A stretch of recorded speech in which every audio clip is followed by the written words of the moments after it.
What's going on, guys? MariK here, and this video is going to serve as kind of an introduction video to explain what's happening with this series, as we'll call it.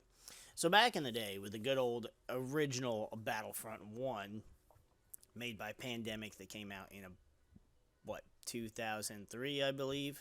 I used to make up challenges for myself to see how well I could do with each of the individual classes.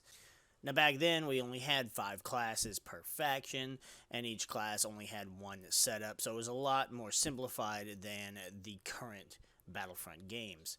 So what I would do is I would make a chart, and I would list each of the maps that I was going to be using. Now, I didn't use every single map because there's so many, and there's some that I just didn't enjoy playing no matter which faction I played on, but I would choose about 10 of my favorites. And the original Battlefront 1 had so many good maps, between the two Bestman maps, the Tatooine maps, you had Hoth, there was so many good maps to choose from. So I would choose about 10 or so of them.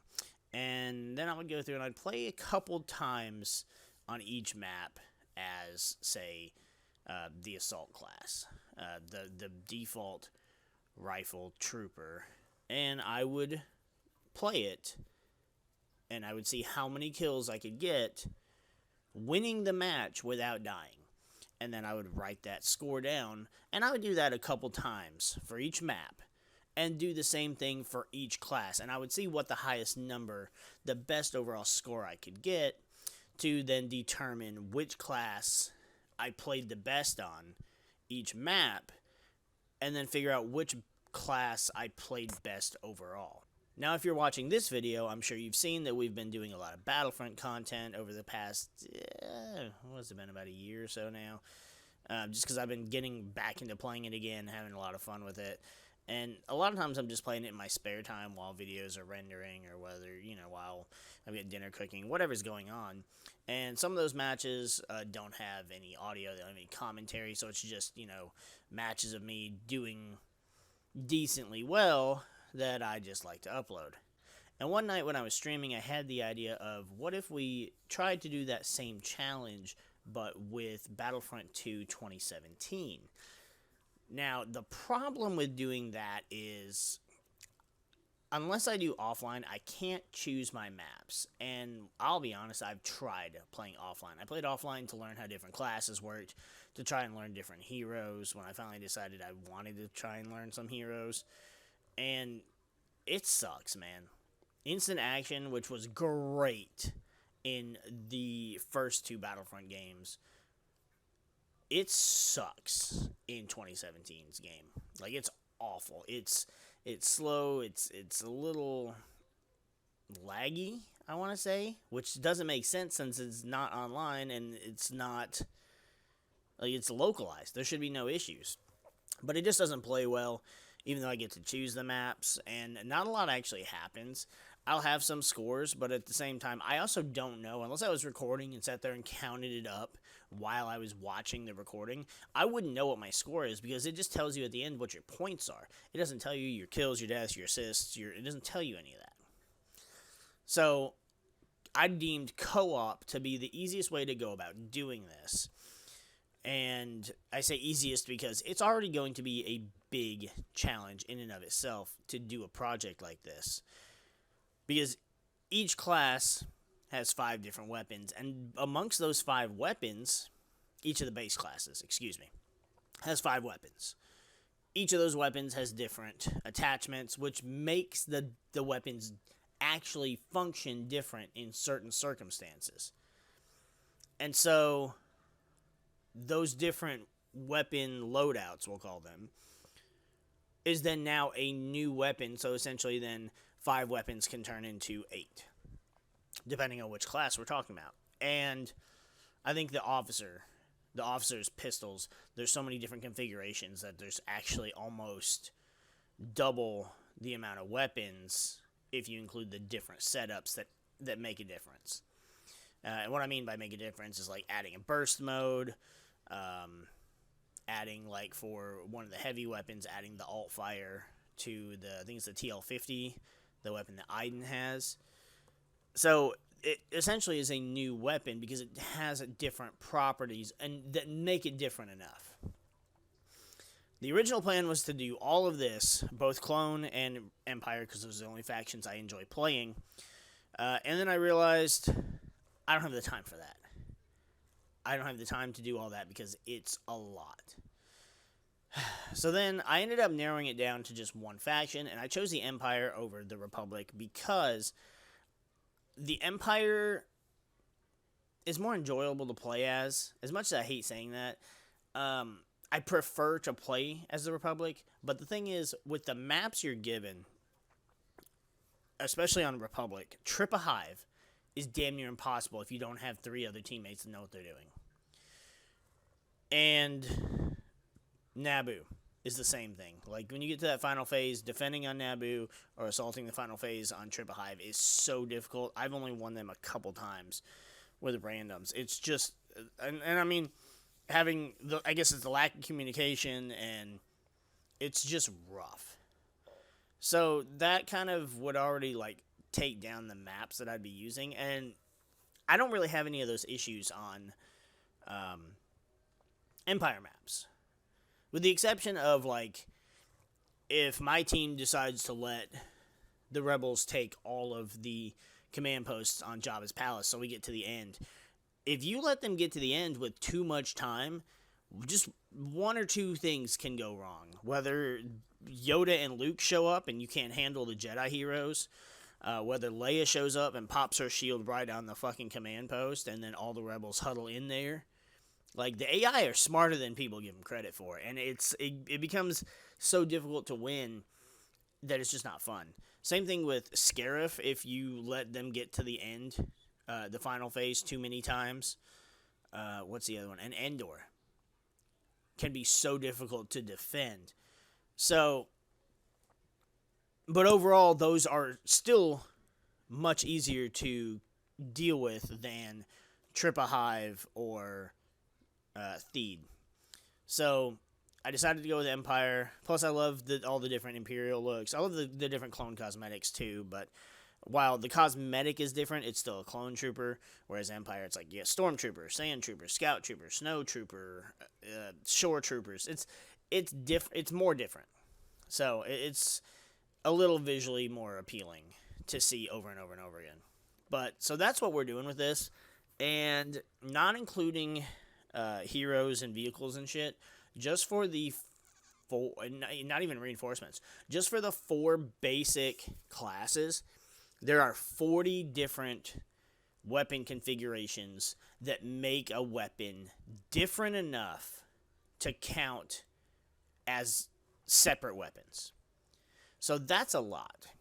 So then when you take 40 different builds